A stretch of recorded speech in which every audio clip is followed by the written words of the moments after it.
Ibu Kepala Sekolah SD Negeri 1 Karangsari, dan yang saya hormati Bapak Ibu Guru hebat di Kabupaten Banjarnegara. Pertama-tama marilah kita panjatkan puji syukur kita kehadirat Allah Subhanahu wa Ta'ala yang telah memberikan rahmat, taufik dan hidayahnya kepada kita sehingga kita bisa bertemu di dunia maya ini tanpa halangan suatu apapun. Salawat serta salam tercurah kepada junjungan Nabi Agung Muhammad Sallallahu Alaihi Wasallam yang pastinya kita nantikan syafaatnya di yaumul akhir. Perkenankan saya, Pranita Hardiana, untuk berbagi praktik baik yang sudah saya dapatkan di pelatihan calon guru penggerak Angkatan 7 Kabupaten Banjarnegara, yaitu modul 1.4 tentang budaya positif. Langsung saja ya Bapak Ibu, saya akan jabarkan materi-materi yang ada di budaya positif.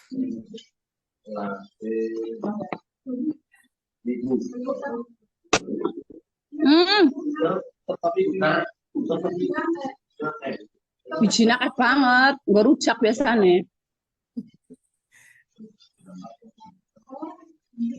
Sudah terlihat Bapak Ibu? Ning isine wiji screen-nya. Oke, terima kasih. Ini saya akan menjabarkan tentang modul 1.4 budaya positif.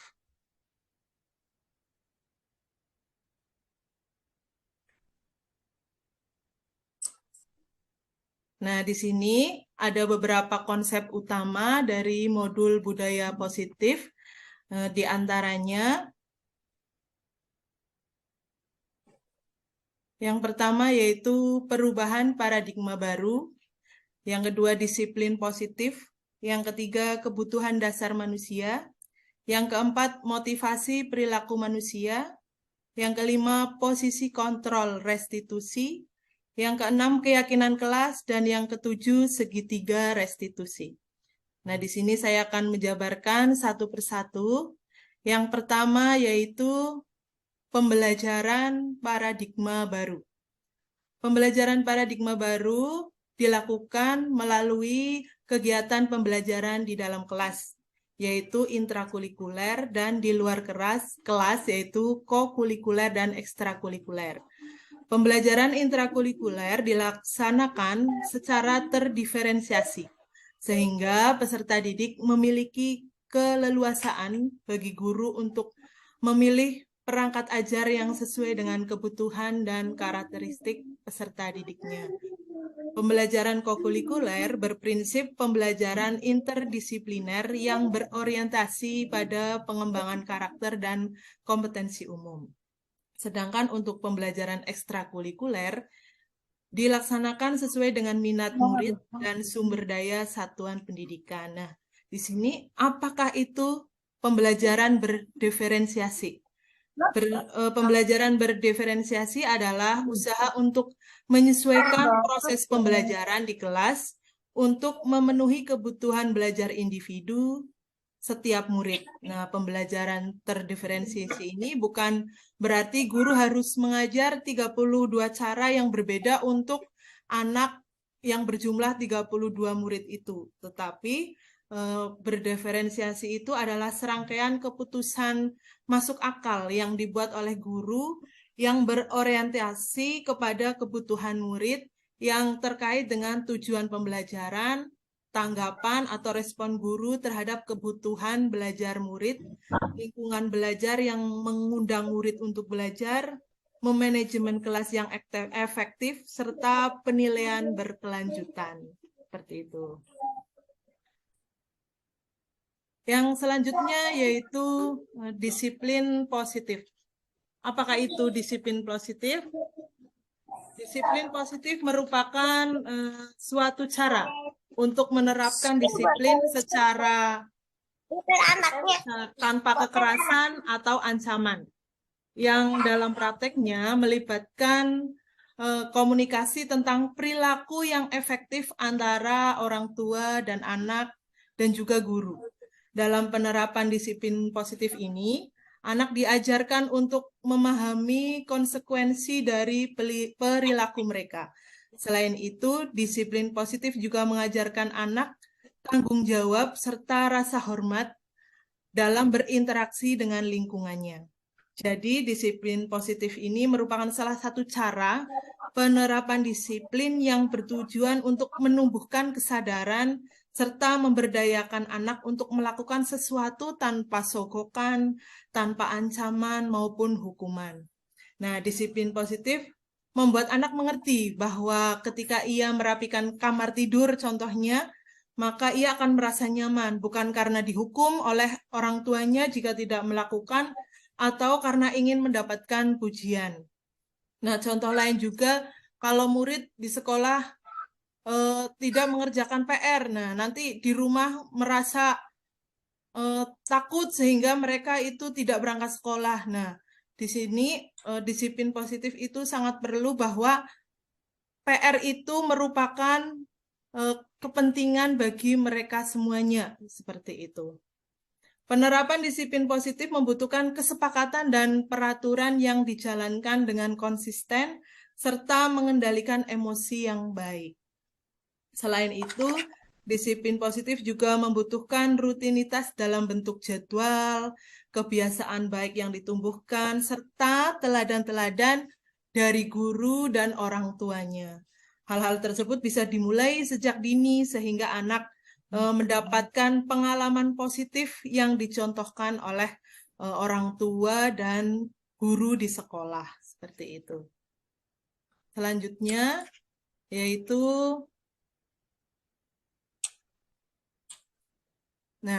kita akan belajar tentang kebutuhan dasar manusia. Nah, kebutuhan dasar manusia itu semua tindakan manusia memiliki tujuan tertentu. Semua yang dilakukan manusia merupakan usaha terbaik untuk mendapatkan apa yang diinginkan. Ketika manusia mendapatkan apa yang diinginkan, sebetulnya saat itu ia sedang memenuhi satu atau lebih dari kebutuhan dasarnya. Nah, menurut Dr. William Glasser dalam teori kebutuhan manusia, ada 5 jenis kebutuhan dasar manusia. Yang pertama yaitu kebutuhan untuk bertahan hidup. Nah, kebutuhan bertahan hidup adalah kebutuhan bersifat fisik, fisiologis untuk bertahan hidup. Misalnya mempunyai rumah, kesehatan, makanan, kebutuhan biologis sebagai bagian dari proses reproduksi dan juga merasa aman. Yang kedua adalah kasih sayang dan rasa diterima. Kebutuhan ini adalah kebutuhan psikologis, yaitu pemikiran. Kebutuhan untuk disayangi dan diterima oleh orang lain. Kebutuhan ini meliputi kebutuhan antara hubungan dan koneksi sosial. Kebutuhan untuk memberi dan menerima kasih sayang yang dibutuhkan untuk merasa menjadi bagian dari suatu kelompok. Keinginan untuk tetap terhubung dengan orang lain, seperti teman, keluarga, pasangan hidup, teman kerja, atau dengan kelompok di mana kita bergabung. Anak-anak yang memiliki kebutuhan dasar kasih sayang dan rasa diterima yang tinggi biasanya ingin disukai dan diterima oleh lingkungannya. Mereka juga akrab dengan orang-orang seperti orang tuanya. Biasanya mereka belajar karena suka kepada gurunya. Bagi mereka, teman sebaya sangatlah penting. Mereka juga biasanya suka bekerja dalam kelompok. Nah, contohnya, misalnya nama siswa namanya Doni, suka mengambil bekal temannya ketika dia mengambil bekal temannya. Ketika dia minta menjawab, alasannya mengambil bekal temannya karena dia merasa senang temanannya jadi memperhatikan dia. Ketika temannya melaporkan tindakan kepada gurunya, gurunya akan memberitahu orang tuanya, sehingga orang tuanya jadi memperhatikan dia. Maka kebutuhan dasar yang sedang dipenuhi Doni adalah kebutuhan kasih sayang dan rasa diterima. Kemudian yang ketiga yaitu kebebasan.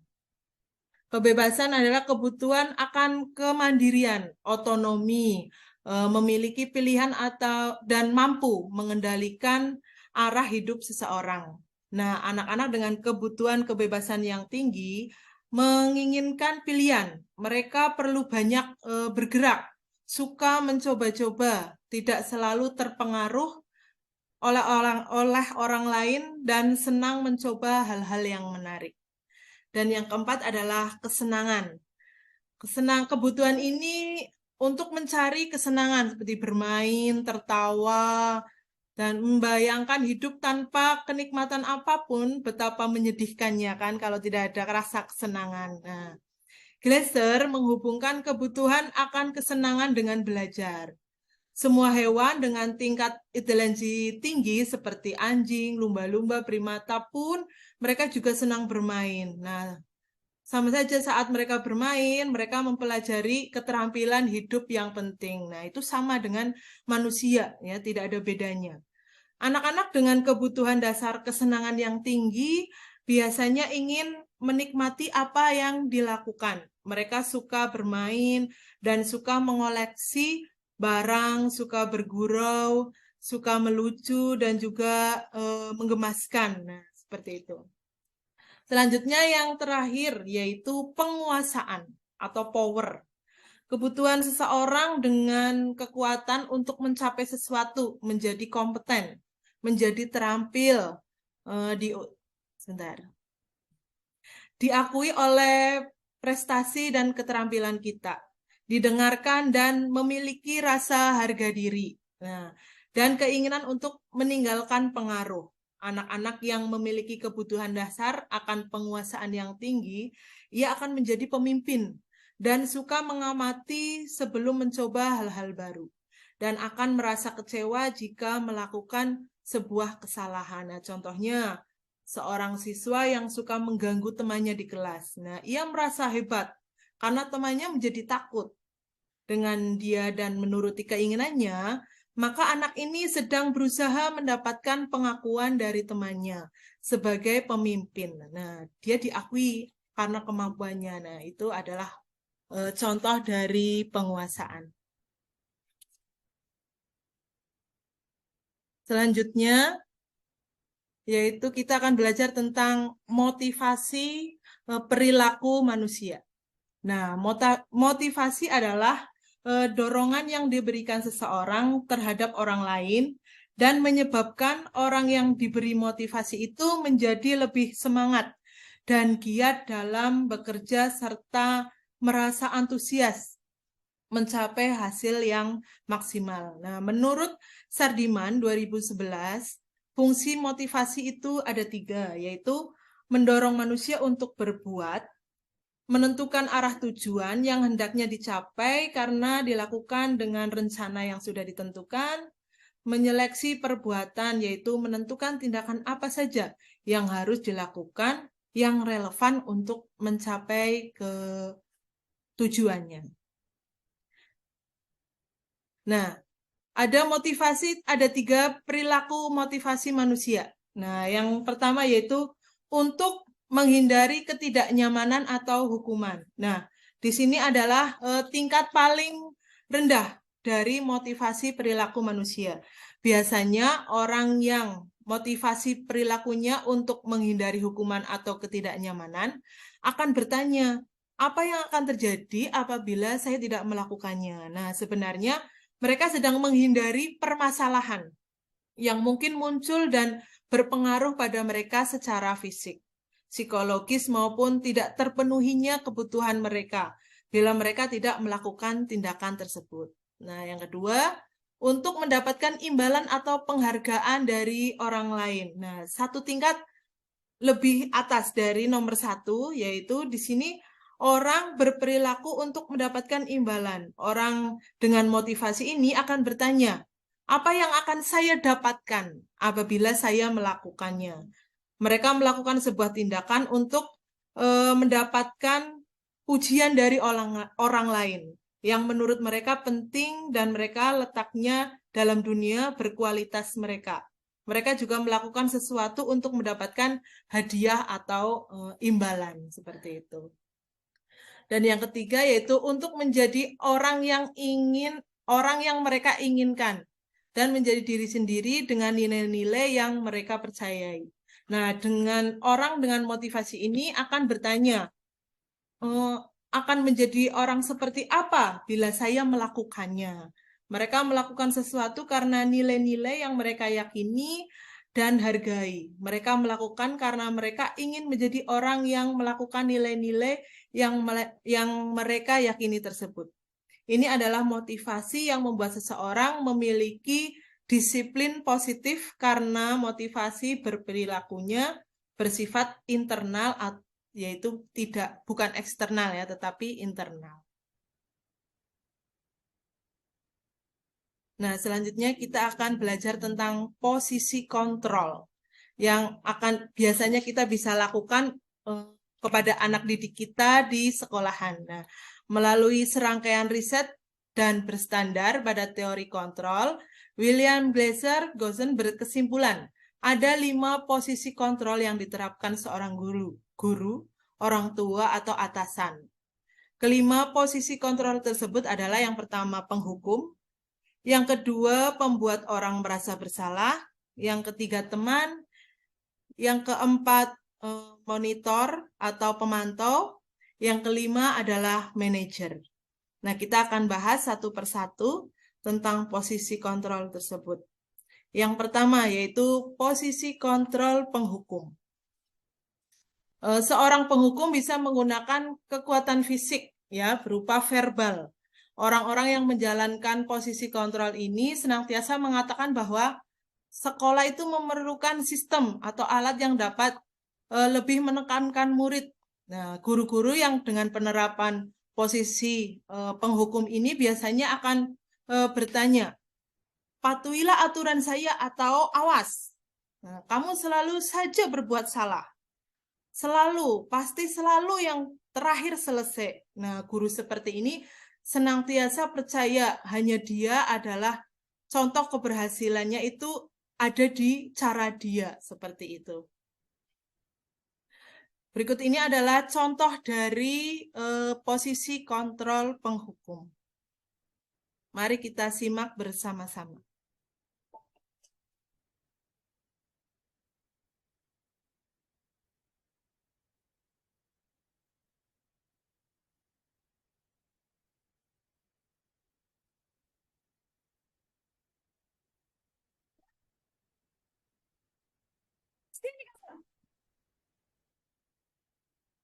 Selamat pagi, Bu. Selalu terlambat. Kamu deh, pasti terlambat. Maaf, Bu. Saya Kenapa?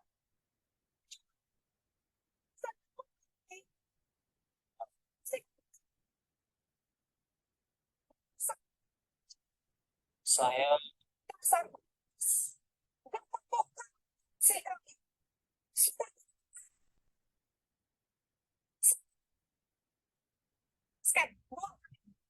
kenapa saya harus ke lapangan basket, Bu? Ibu,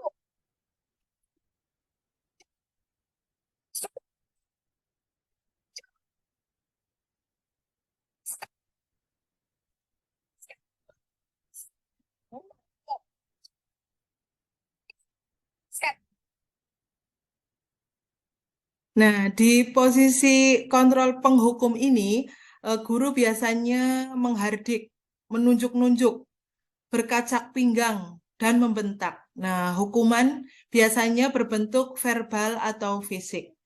Dampak dari posisi kontrol ini adalah murid menjadi pendendam, tidak menyukai guru atau mata pelajaran yang diampu, seperti itu. Yang kedua yaitu pembuat orang merasa bersalah. Nah, pembuat orang merasa bersalah ini pada posisi ini biasanya guru akan bersuara lebih lembut. Pembuat orang merasa bersalah akan menggunakan keheningan yang membuat orang lain merasa tidak nyaman, bersalah, atau rendah diri. Kata-kata yang keluar dengan lembut akan seperti ini. Ibu sangat kecewa sekali dengan kamu.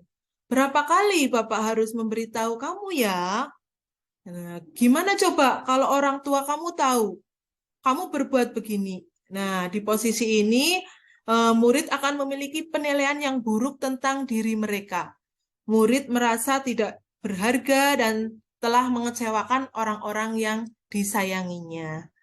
Berikut ini adalah video contoh dari posisi kontrol pembuat orang merasa bersalah. Mari kita simak bersama-sama.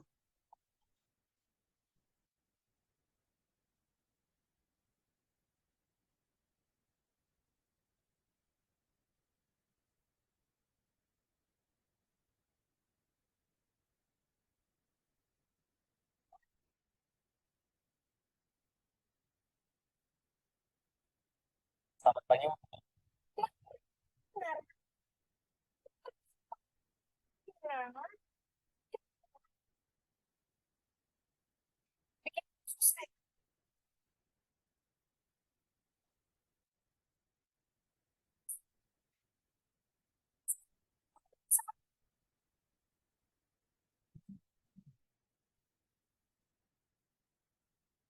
Maaf, Bu.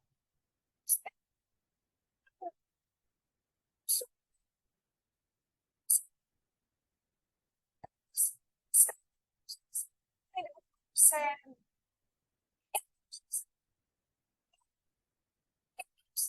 coba ya. Maaf, Bu. Maaf sekali. Ya sudah, baikkan kecap mungkin susah ini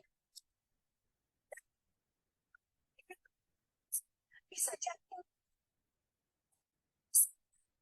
sangat cepat pas. Maaf ya, Bu. Maaf sekali. Nah, di posisi ini suara cenderung melembut dan tenang.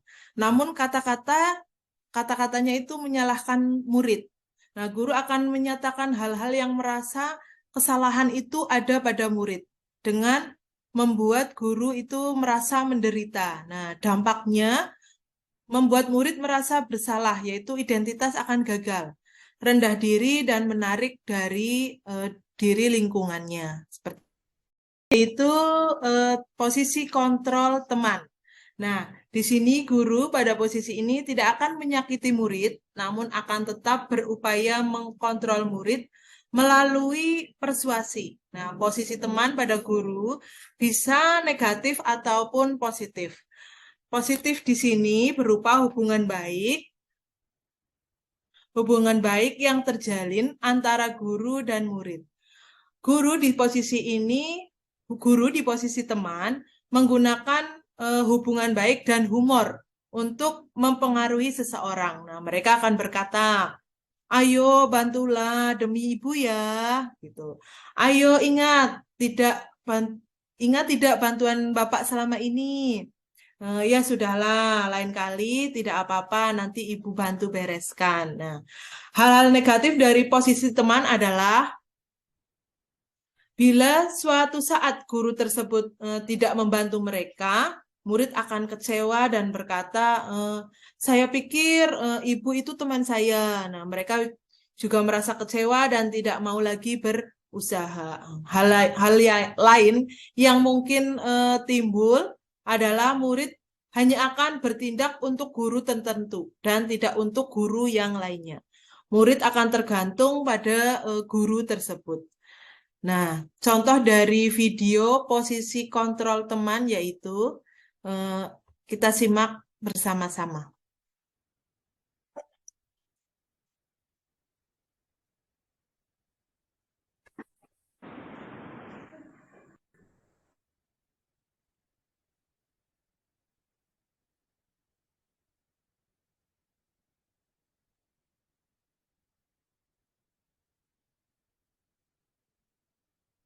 Selamat pagi, Bu. Wah, sudah jam berapa ini? Tuh lagi ya saya. Iya, Bu. Habis ibu saya lupa bangunkan saya, Bu.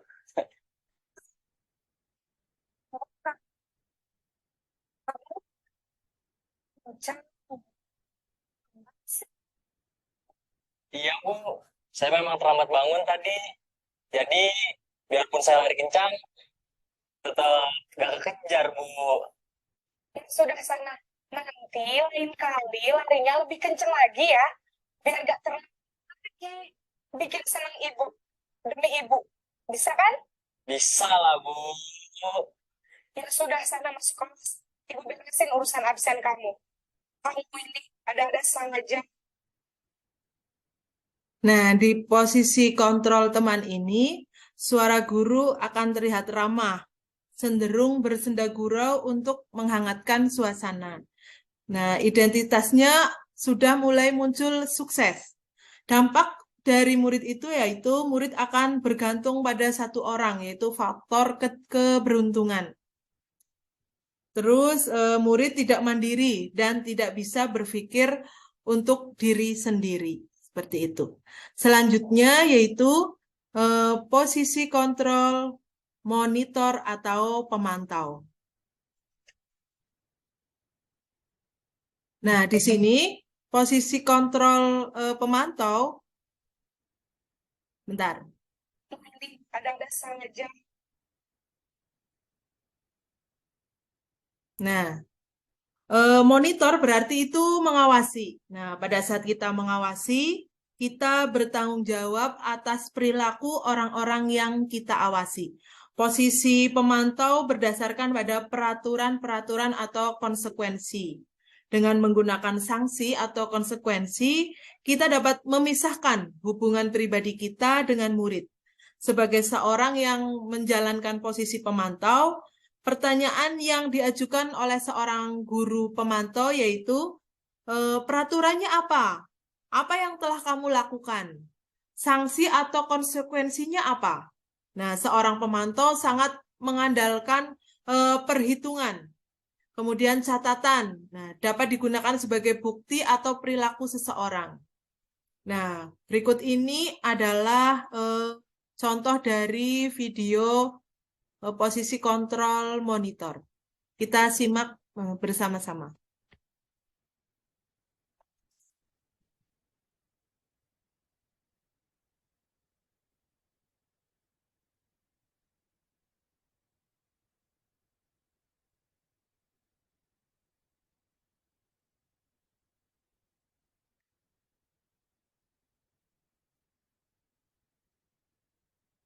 Selamat pagi, Bu.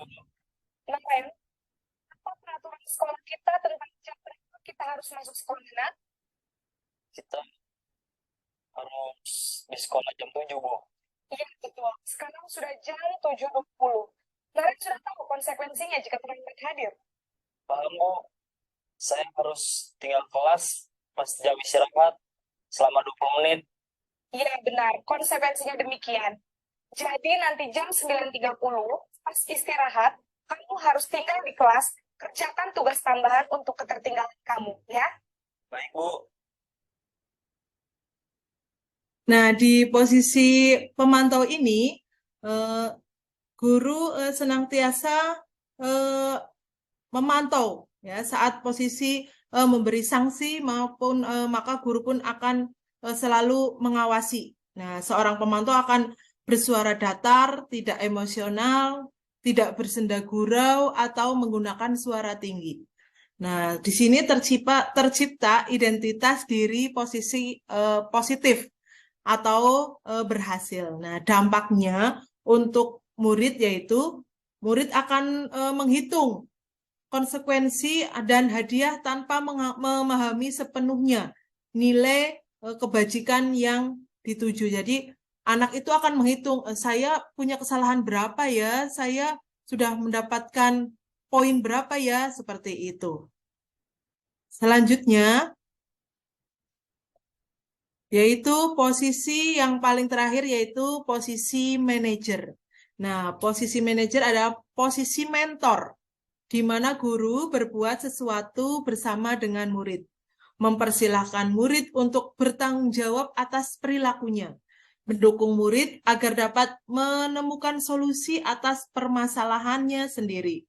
Seorang manajer telah memiliki keterampilan di posisi teman atau pemantau. Nah, dengan demikian bisa jadi di waktu-waktu tertentu ya, posisi pemantau atau posisi teman itu bisa masuk ke posisi manajer gitu. Tetapi kita fokusnya itu masuk terakhir itu di posisi manajer seperti itu karena kita itu guru SD. Jadi kita butuh pendekatan kepada anak ya karena umur mereka itu masih masih muda seperti itu.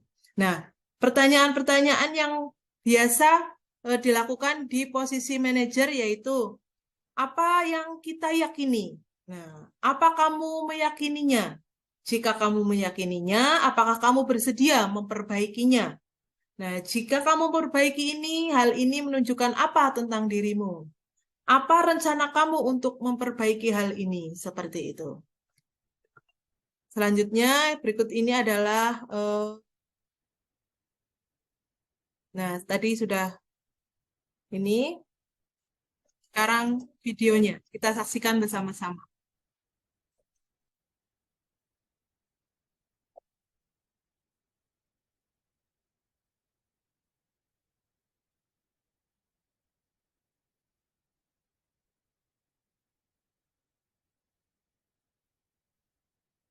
Selamat pagi, Bu. Selamat pagi, Naren. Maaf, Bu. Saya terlambat. Iya, sekolah masuknya jam 7, sekarang sudah jam 7.20. Jadi sekarang bagaimana ini, Naren? Maaf, Bu. Saya lupa setel alarm saya semalam. Baiklah, menurut kamu, keyakinan sekolah yang mana yang perlu kamu tingkatkan? Menghargai diri sendiri dan orang lain mungkin ya, Bu. Setuju. Jadi, ini prinsip saling menghormati tersebut. Iya, Bu. Saya meyakininya. Apakah Naren bersedia memperbaiki masalah keterlambatan ini? Bersedia, Bu. Bagaimana kamu akan memperbaiki masalah keterlambatan ini? Saya akan coba untuk tidak lupa menyetel alarm saya, Bu. Baik, kalau Naren lupa menyetel alarm di rumah, ada orang yang kira-kira bisa bantu mengingatkan tidak? Ada, Bu. Kakak saya, Kak Emma. Ada lagi selain Kak Emma.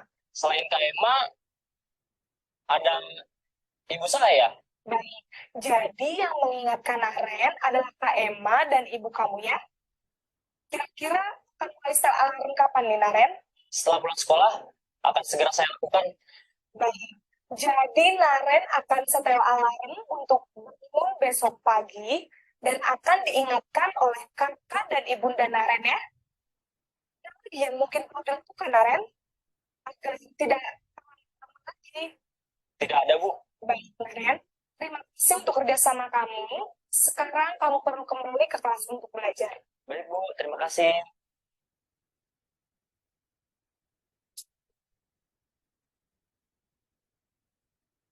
Nah, tugas seorang manajer bukan untuk mengatur seseorang, ya, membimbing murid untuk dapat mengatur dirinya.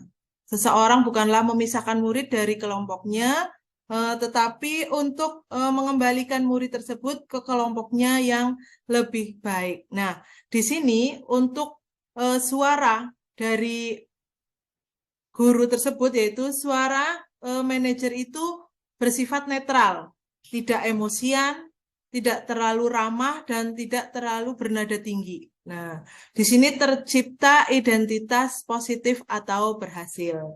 Nah, guru akan dengan tulus mengajukan pertanyaan-pertanyaan yang bermakna agar membuka pikiran mereka. Guru membimbing murid untuk memecahkan masalahnya secara mandiri.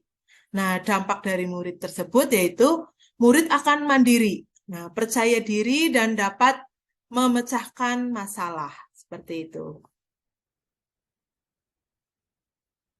Nah, untuk kita bisa menggunakan posisi manajer tersebut, kita harus menggunakan segitiga restitusi. Nah, apa itu segitiga restitusi?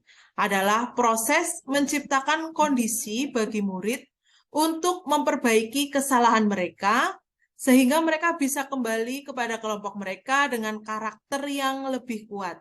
Nah, restitusi juga adalah proses kolaboratif yang mengajarkan murid untuk mencapai solusi tentang masalahnya dan membantu murid berpikir tentang orang seperti apa yang mereka inginkan dan bagaimana mereka harus memperlakukan orang lain. Nah, selanjutnya ada 3 sisi, 3 tahap dalam segitiga restitusi. Nah, sisi yang pertama di bagian sisi pertama yaitu menstabilkan identitas. Nah, bagian dasar dari segitiga ini bertujuan untuk mengubah identitas anak dari orang yang gagal karena melakukan kesalahan menjadi orang yang sukses. Nah, tahap pertanyaan ini biasanya dengan menggunakan kalimat seperti ini. Berbuat salah itu tidak apa-apa. Nah, tidak ada manusia yang sempurna. Saya juga pernah melakukan kesalahan seperti itu. Nah, kita bisa menyelesaikan ini. Nah, seperti itu. Bapak Ibu tidak tertarik dengan masalahmu, tetapi bagaimana kita mencari solusi dari permasalahan tersebut. Nah, seperti itu, nggih.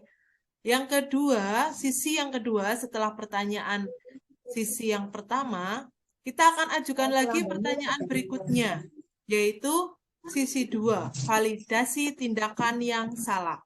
Nah, setiap tindakan kita dilakukan dengan suatu tujuan, yaitu memenuhi kebutuhan dasar. Kalau kita memahami kebutuhan dasar, apa yang mendasari sebuah tindakan, kita akan bisa menemukan cara-cara paling efektif untuk memenuhi kebutuhan tersebut.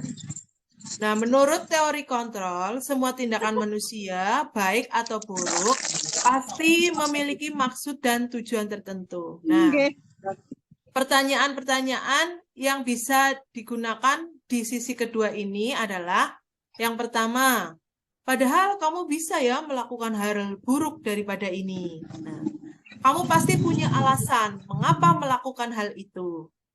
Kamu patut bangga pada dirimu sendiri karena kamu telah melindungi yang terpenting buat kamu.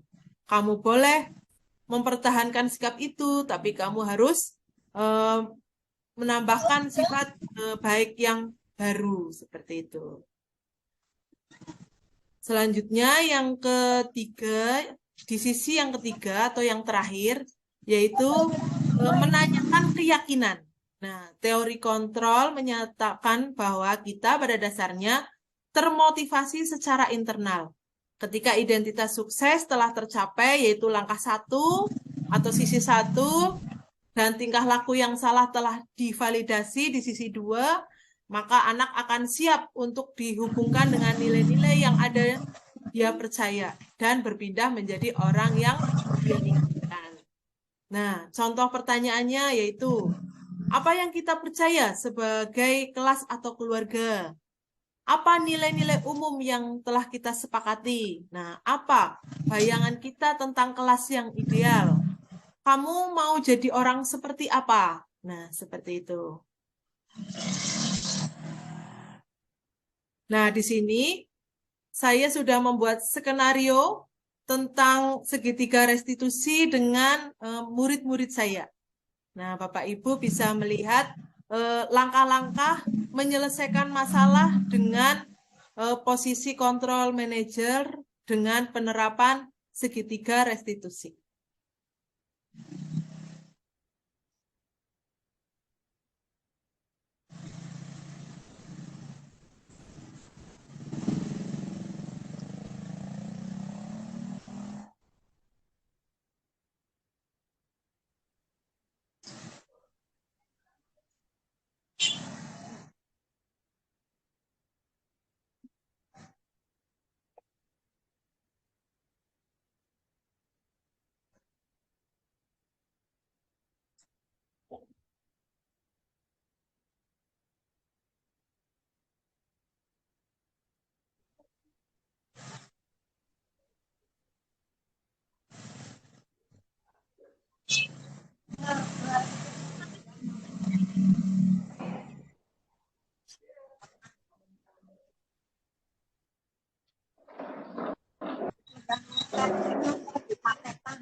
Assalamualaikum,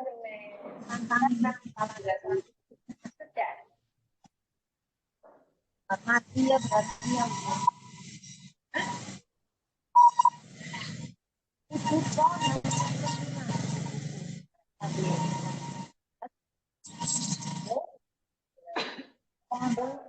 ada sedikit kesalahpahaman ya.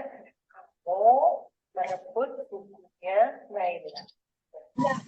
Kenapa? Alasannya apa? Karena saya ingin membaca Kita membaca semua. Oh, kayak gitu ya. Setiap orang pasti mempunyai kesalahan ya. Guru juga pasti punya kesalahan. Tidak mau mencari siapa yang salah, siapa yang di sini ibu mau mencari solusi ya. Apa yang harus dilakukan kita tidak mengulangi. Kamu tahu tidak perbuatan itu perbuatan mengambil teman itu baik atau tidak? Baik, tidak. Nah, kamu tahu bahwa perbuatan itu tidak baik. Sekarang dulu tanya. Dulu waktu pertemuan awal kita sudah membuat keyakinan kelas. Kamu ingat tidak keyakinan kelas kita? Ya, Coba apa saja keyakinannya? saling menghargai, saling menyayangi, Iya, saling betul. menghormati. Saling menyayangi, saling menghargai, saling menghormati. Ya, alhamdulillah, next ingat. Ya. Kamu yakin sifat saling menghargai, saling menghormati, saling menyayangi itu sangat diperlukan untuk kita. Sangat diperlukan. Sangat diperlukan sekali. Coba kira-kira apa yang harus kamu lakukan untuk memperbaiki kesalahan yang sudah kamu lakukan? Ya, kepada Naila. Coba apa? Oh, ya, apa ya? Baca bersama. Ya, lebih bagus itu membaca bersama-sama ya, lebih seru.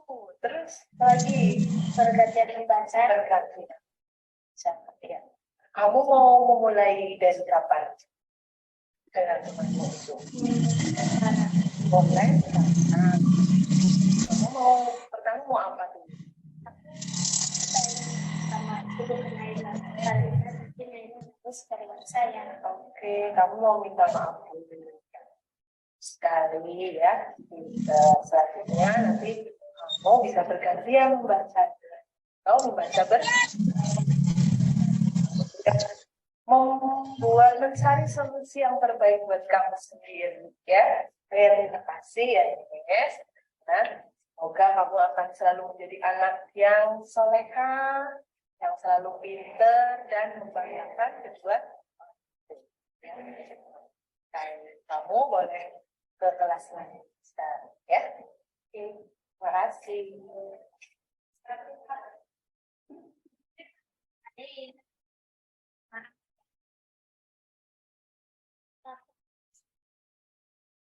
Salaman yuk. Kamu lama. Kita baca. Deh.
Sudah istirahat?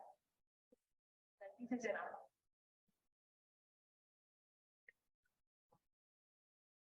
Jadi, kamu sarapan apa? Sarapan. Apa? Oke. Kamu kalau tidak sih karena apa?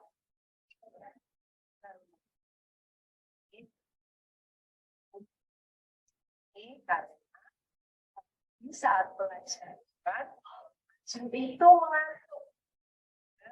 Kenapa ini kamu mengantuk?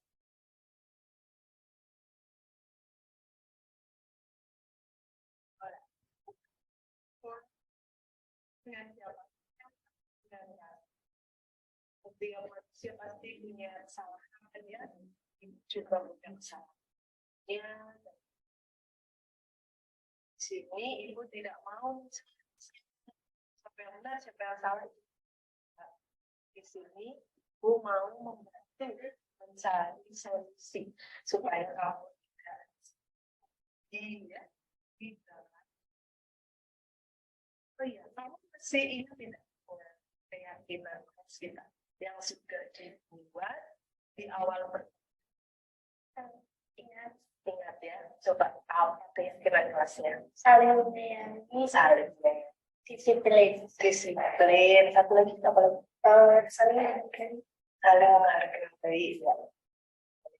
Mati, disiplin, saling menyayangi. Nah, menurut kamu sifat-sifat itu baik apa tidak untuk kita? Sifat disiplin, sifat menghormati, itu baik nggak? Sangat baik ya. Oke. Nah, kira-kira apa yang harus kamu lakukan supaya kamu tidak mengantuk lagi? Tidak.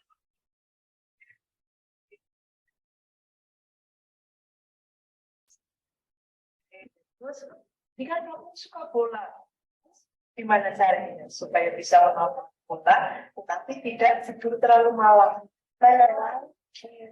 Oh iya, di YouTube juga bisa ya nonton ulang. Oke, bagus itu.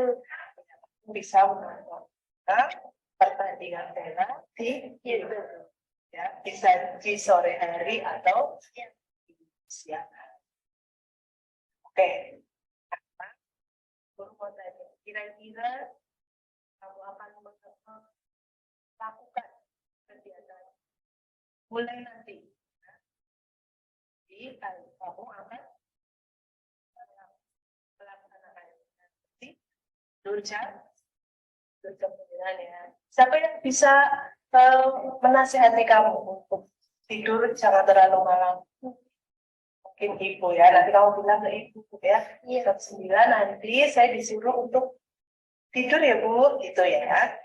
Oke, terima kasih. Kamu sudah mencari solusi untuk diri kamu sendiri. Ya, semoga kedepannya kamu bisa menjadi anak yang lebih baik, kamu menjadi anak yang soleha, banggakan kedua orang tua. Ya, cara kamu bisa istirahat. Ya.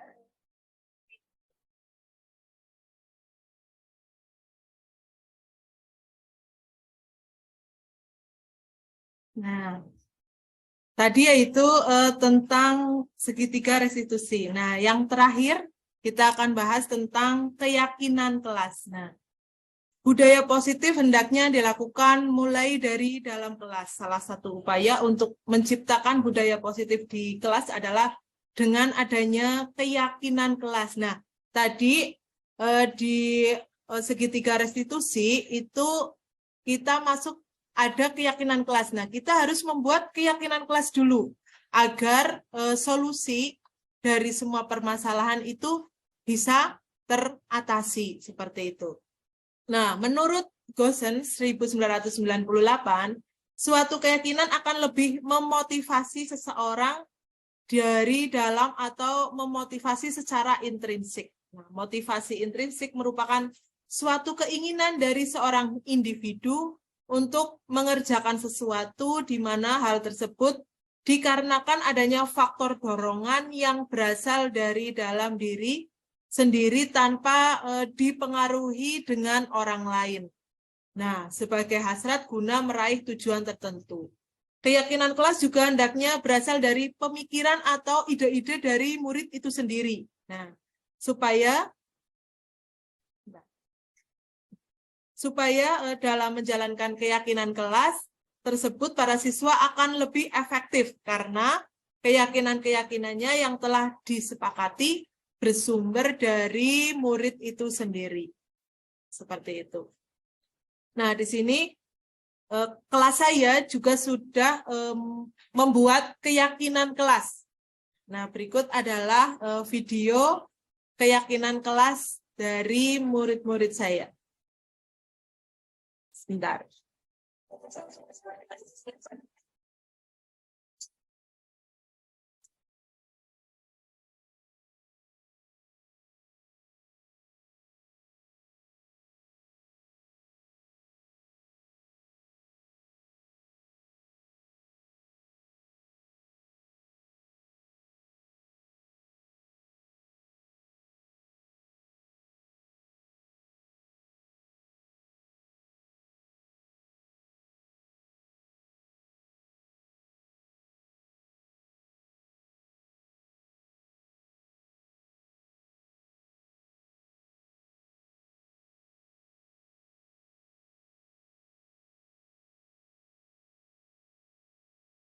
Demikian tadi video atau paparan dari saya.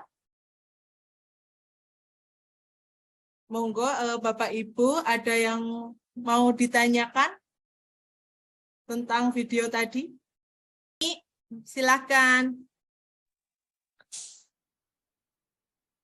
Ya, Assalamualaikum warahmatullahi wabarakatuh. Waalaikumsalam warahmatullahi wabarakatuh. Ya, saya mau menanyakan ini Bu, motivasi pada diri anak. Biasanya itu anak-anak itu lebih senang kalau memotivasi itu. Ini di sekolahan saya ya Bu, di kelas saya. Anak-anak itu akan termotivasi ketika anak itu mendapatkan hadiah. Kalau hadiah itu biasanya kalau saya misalkan anak udah mencapai gitu ya, udah mencapai, oh ya ini udah berhasil gitu, anak selalu dibawain jajan. Terus kalau misalkan besok lagi anak itu minta jajan lagi Bu, misalkan kayak sekarang kan lagi menghafalkan ayat kursi gitu. Kalau udah selesai menghafalkan, terus anak-anak udah pada hafal, Bu, hadiahnya mana itu akan menjadi sebuah ketergantungan sama anak gitu Bu. Yang saya mau tanyakan, sebenarnya kalau pemberian hadiah itu kan tidak baik ya, maksudnya tidak efektif gitu. Itu bisa dengan cara apa Bu? Lainnya memberikan hadiah supaya anak itu tidak ketergantungan untuk hadiah itu berupa makanan, kan bisa juga menggunakan lainnya gitu, tapi caranya itu bagaimana? Oke. Demikian. Ya, terima kasih. Terima kasih. Terima kasih Ibu Eni atas pertanyaannya. Nah, di sini disiplin positif itu perlu dijelaskan kepada anak seperti itu. Nah, dengan rasa disiplin positif yang sudah diterangkan, yang sudah dijelaskan ke anak, sehingga anak itu mulai memahami. Nah, di disiplin positif itu kan mereka jadi tahu dengan cara jika mereka mengerjakan PR dengan rajin, mereka akan mendapatkan nilai yang baik. Nah, bukan karena suatu aturan atau kewajiban. Nah, seperti itu. Nah, jadi di sini disiplin positif itu harus dijelaskan dulu ke anak, sehingga anak itu mulai memahami apa itu disiplin positif. Seperti itu, Mbak. Oke, ada pertanyaan, bagaimana cara mengatasi masalah pada siswa kelas 1 ya, kelas rendah, agar bisa menggunakan posisi control manager, karena anak kelas 1 biasanya belum bisa berpendapat. Nah, di sini tugas seorang manajer itu bukan untuk mengatur perilaku seseorang ya.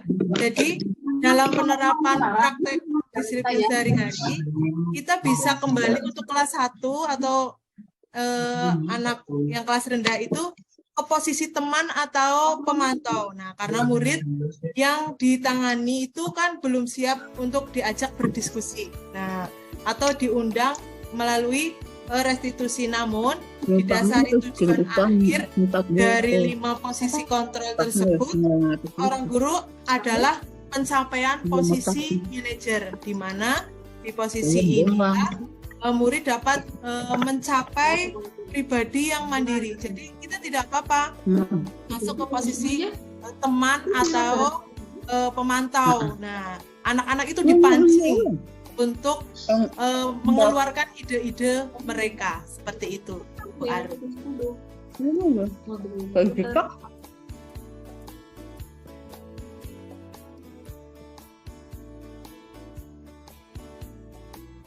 Assalamualaikum warahmatullahi wabarakatuh. Terima kasih Bu Pranita Hadiana, SPD, SD yang telah luar biasa menyampaikan praktek baiknya dan sudah diterapkan di siswa-siswa SD Negeri 1 Karangsari, khususnya di kelas 5, dan alhamdulillah sudah berbagi praktek baik tersebut kepada teman-teman satu sekolah dan juga di satu gugus Kiai Haji Dewantoro.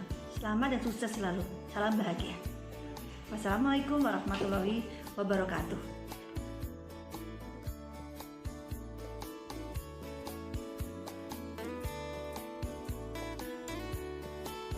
warahmatullahi wabarakatuh. Terima kasih atas pemaparannya Ibu Pranita Hadiana. Sekarang saya menjadi mengerti bagaimana cara mengatasi masalah yang akan terjadi pada anak-anak, khususnya untuk siswa kelas rendah. Semangat terus Ibu Pranita Hadiana. Wassalamualaikum warahmatullahi wabarakatuh.